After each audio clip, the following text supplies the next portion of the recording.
Assalamualaikum warahmatullahi wabarakatuh. Perkenalkan, saya Aura Syahriani dengan NIM 2104045000004 dari Program Studi Bimbingan dan Konseling Universitas Negeri Makassar.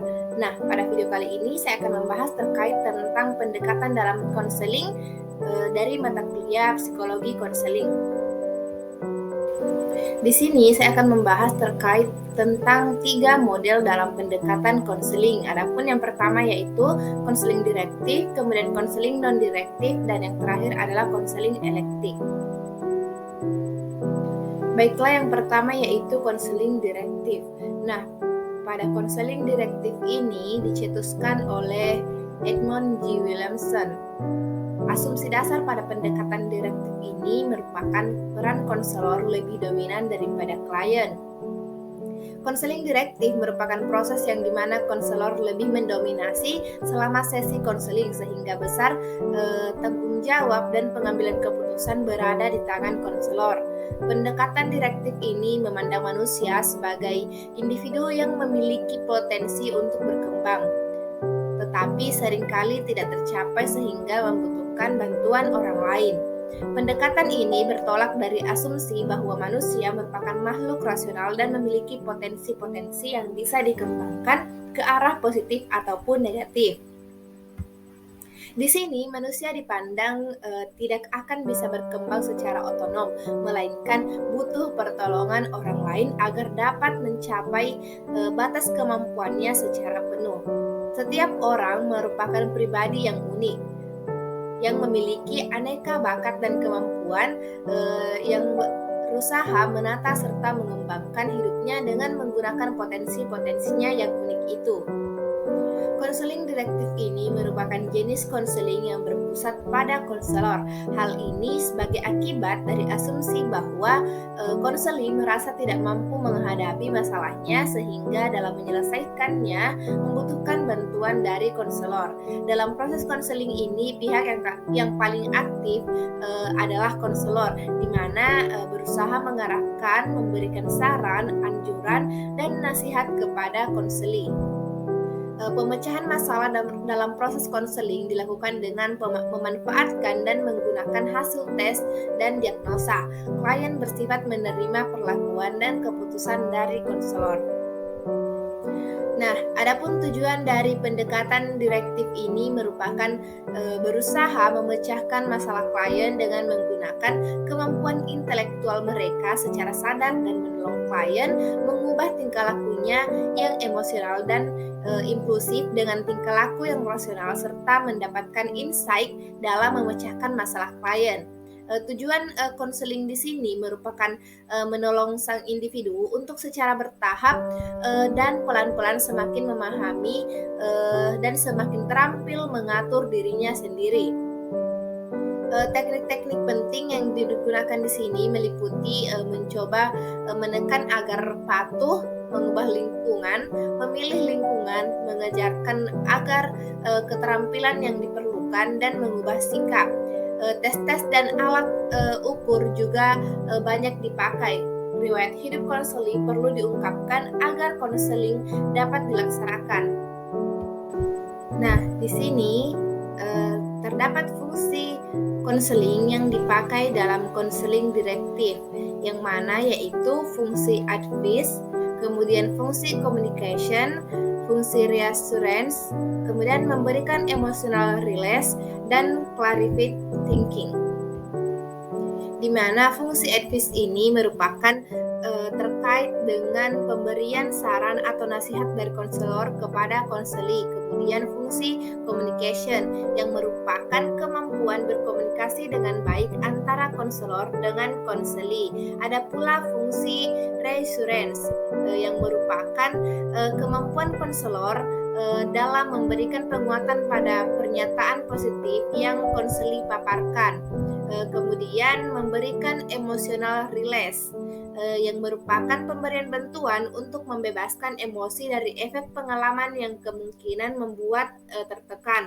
Dan yang terakhir ini fungsi clarified thinking yang berarti pengklarifikasian pemikiran yang dimiliki. Di sini terdapat 6 tahapan konseling direktif menurut Pramudi pada tahun 2019, di mana tahapan yang pertama yaitu tahap analisis yang merupakan pengumpulan informasi tentang konseling, kemudian tahap sintesis yang merupakan tahap merangkum, mengkategorikan dan menghubungkan semua informasi yang telah terkumpul. Kemudian tahap yang ketiga yaitu tahap diagnosis yang merupakan proses penarikan kesimpulan yang logis untuk menentukan permasalahan beserta penyebab dan gejalanya.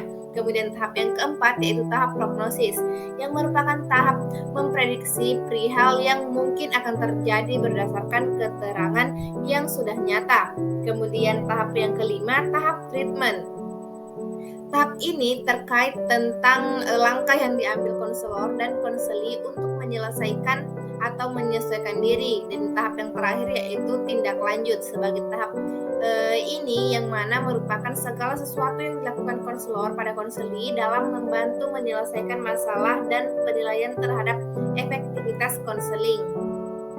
Kemudian model pendekatan selanjutnya yaitu konseling non-direktif, di mana konseling non-direktif ini dikembangkan oleh Carl Rogers sebagai guru besar dalam psikologi dan psikiatris di Universitas Wisconsin dan dipandang sebagai bapak konseling non-direktif atau client-centered counseling. Dewasa ini, pendekatan ini disebut sebagai konseling yang berpusat pada klien. Asumsi dasar yang melandasi pendekatan ini bahwa manusia pada dasarnya rasional, baik, dapat dipercaya, bergerak, dan ke arah aktualisasi diri atau ke arah pertumbuhan, keadaan sehat, realisasi diri, kebebasan, dan otonomi.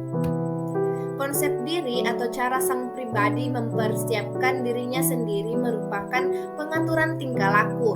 Agar bisa mengatur dan menata tingkah laku yang sesuai dengan konsep dirinya, maka sang pribadi harus memiliki kontak yang baik dengan realitas. Nah, di sini menurut Corey pada Subakti tahun 2014, konseling non-direktif atau client-centered therapy merupakan upaya bantuan pemecahan masalah yang berpusat pada klien. Klien diberi kesempatan untuk mengemukakan persoalan, perasaan, dan pikiran-pikirannya secara bebas. Pendekatan ini mengatakan bahwa seseorang mempunyai masalah sendiri, tetapi oleh karena suatu hambatan, potensi dan kemampuannya itu tidak dapat berkembang atau berfungsi sebagaimana mestinya. Suatu pendekatan pada model konseling yang lebih banyak memberi pengarahan disebut konseling direktif, dan yang tidak terlalu memberikan pengarahan disebut sebagai konseling non-direktif. Baiklah, di sini terdapat ciri konseling non-direktif menurut Marlia pada tahun 2018. Yang pertama yaitu menempatkan klien pada kedudukan sentral atau klien aktif untuk mengungkapkan dan mencari pemecahan masalah. Jadi hubungan ini menekankan pada aktivitas klien dan tanggung jawab klien sendiri. Kemudian yang kedua, konselor berperan hanya sebagai pendorong dan pencipta situasi yang memungkinkan klien untuk bisa berkembang sendiri. Jadi konselor berperan membantu klien dalam merefleksikan sikap dan perasaan-perasaannya. Kemudian yang ketiga, klien atau siswa merupakan objek dari subjek yang memegang otoritas, yang mana di sini yaitu guru, orang tua, atau konselor. Sedangkan siswa atau klien harus mengikuti dan taat kepada apa yang digariskan oleh pemegang otoritas. Kemudian yang keempat, pemegang otoritas merupakan orang yang paling tahu segala hal. Dialah yang menunjukkan, mencarikan, atau memberikan jalan pada klien. Jadi, pemegang otoritas adalah peranan sebagai faktor penentu bagi klien. Konseling non-direktif memberikan suatu gambaran bahwa proses konseling yang menjadi pusat merupakan klien dan bukan konselor. Karena itu dalam proses konseling ini kegiatan sebagian besar dilakukan atau diletakkan di pundak klien itu sendiri. Dalam pemecahan masalah, maka klien itu sendiri yang didorong oleh konselor atau mencari serta menemukan cara yang terbaik dalam pemecahan masalahnya. Nah, tujuan dasar dari terapi Client-centered atau konselor non-direktif ini merupakan menciptakan iklim yang kondusif bagi usaha, membantu klien untuk menjadi seseorang pribadi yang berfungsi secara penuh. Diagnosis dan prognosis dipandang berlawanan dengan proses konseling itu sendiri. Guna mencapai tujuan terapi tersebut, terapis perlu mengusahakan agar klien bisa memahami hal-hal yang ada di balik topeng yang dikenakannya. Klien mengembangkan kepura-puraan dan bertopeng sebagai pertahanan ancaman. Sandiwaranya yang dimainkan oleh klien menghambatnya untuk tampil utuh di hadapan orang lain dalam usahanya menipu orang lain. Ia menjadi asing terhadap dirinya sendiri. Nah, teknik konseling yang digunakan ini meliputi bertanya, memberikan pengukuhan, bombongan, atau sugesti. Semua ini dilakukan secara terbatas. Peran utama sang konselor merupakan mengomunikasikan penerimaan, penghargaan, atau pemahaman. Sikap dasar yang dianut merupakan bahwa seorang individu memiliki kemampuan untuk berkembang dan berubah, sehingga ia pun mampu memecahkan masalahnya sendiri. Misalnya, seorang konseli mendatangi seorang konselor tidak seperti seorang pasien mendatangi dokter agar didiagnosis dengan diberi obat-obat untuk menghilangkan penyakitnya. Dalam metode ini, diagnosis dan prognosis dipandang berlawanan dengan proses konseling itu sendiri. Yang dilakukan oleh konselor adalah masuk ke dalam suasana permisif bersama si konseli, dan dengan begitu konseli diharapkan mampu menyalurkan energinya dan memaafkan sumber-sumber yang terdapat di dalam dirinya secara penuh. Nah, selanjutnya itu model pendekatan konseling eklektik. Pendekatan konseling eklektik ini merupakan pandangan yang berusaha menyelidiki berbagai sistem, metode, atau doktrin, teori yang dimasukkan untuk memahami dan bagaimana menerapkannya dalam situasi yang tepat. Pendekatan eklektik ini digunakan dalam menangani berbagai masalah psikologis seperti masalah stres pasca trauma yang menggunakan pendekatan psikoterapi dinamik, kognitif perilaku, dan direktif bisa digunakan. Menurut Caro menunjukkan bahwa eklektisme ini lebih berfokus pada integritas daripada penyatuan berbagai teknik dan pendekatan psikoterapi meskipun tanpa dukungan atau bukti logis.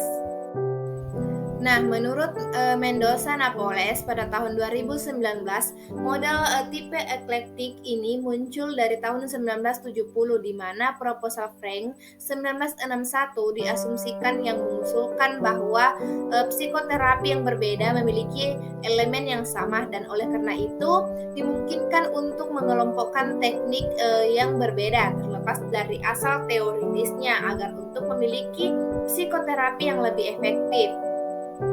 Namun, Lazarus pada tahun 1967 berpendapat bahwa integrasi pendekatan psikoterapi yang berbeda akan menghasilkan banyak sekali pendekatan yang kacau. Konseling eklektik berdasarkan pandangan teoritis dan pendekatan yang merupakan percampuran atau perpaduan dari berbagai unsur-unsur dari teori-teori yang ada, yang juga dipilih secara sadar guna untuk menyesuaikan kebutuhan-kebutuhan dalam proses bimbingan dan konseling. Alasannya sangat sederhana sekali, bahwa setiap klien atau konseli mempunyai latar belakang yang berbeda dan menghadapi masalahnya yang berbeda pula. Nah, Lati pun pada tahun 2015 menjelaskan bahwa definisi konseling eklektik merupakan perspektif yang berusaha mempelajari sistem yang berbeda dari metode, teori, atau doktrin dengan tujuan untuk memahami dan bagaimana menerapkan dalam situasi yang sesuai. Istilah konsultasi eklektik mengacu pada sarana sistematis yang mengikuti visi dan pendekatan teoritis, yaitu kombinasi dari berbagai faktor yang diterapkan atau dipilih dari beberapa desain pendekatan. Konseling eklektik ini pada hakikatnya merupakan konsultasi berdasarkan konsep yang berbeda dan tidak hanya pada suatu teoritis.